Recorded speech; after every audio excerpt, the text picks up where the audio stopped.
So today what we're going to look at for the XR project is we're going to look at shifters.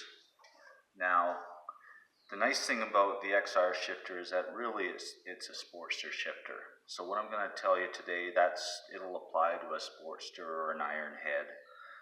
But what we do with the Harley, with the XR for racing is we reverse the pattern on them so that you basically just got to stomp on it. I think they call it a stompomatic or something. And you can get up to top gear a little bit quicker. You just stomp down on the shifter. So it's actually pretty easy. You go out and you buy a shifter for an ironhead or for a Sportster.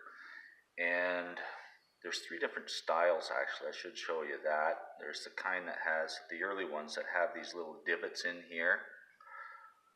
And then there's this style that has, I think they were 72 to 76, that had this washer on the outside here and more of a claw system in here. It looks kind of like this. There's a couple of claws in there. And then the last style from 76 to 80 something is this one where the washers insert a little bit deeper into it. Now none of the parts fit between them. You can see that there's a different length in this part here, in this area. So these ones do not, the ones between this one and this one do not interchange. So if you go out and buy one of these things online, don't spend a bunch of money.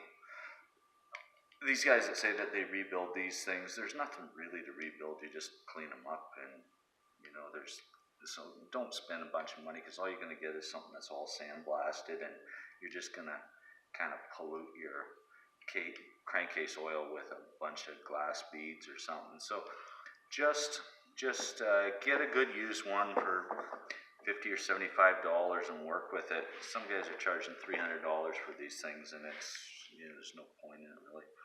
Anyway, once you get the thing, you take it apart, you clean it up, you kind of go over and just make sure there's no rough edges on it. Make sure that these pieces in here are in good shape, and make sure that the springs that are inside are in good shape. Not too much to them inside, you'll be able to figure that out. The only thing that you do to reverse the shifting pattern is you take this plate out and you break the weld here, and you take this piece off of this inside shaft, and you take it and you flip it over, and then you re-weld it, and that gives you that downshift pattern. So you can do that on your Sportster if you want to go on the street and be able to stomp down on it from stoplight to stoplight, make it a little bit quicker. You can see between this one that's being reversed and this one that hasn't.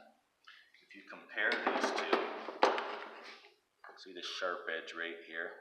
See how this is, instead of being here, it's now being flipped over, so now the sharp edge, this sharp corner is over here. So it's pretty apparent that this is a reverse pattern. That's about it. There's not much to it. Take all the sharp edges off, make sure everything's in good shape, double check the springs, but start with one that's somewhat complete, so you're not hunting down parts. You don't end up with a bunch of extra parts. And yeah, just go over it and make sure that everything's kind of cleaned up and moving. And yeah, easy stuff.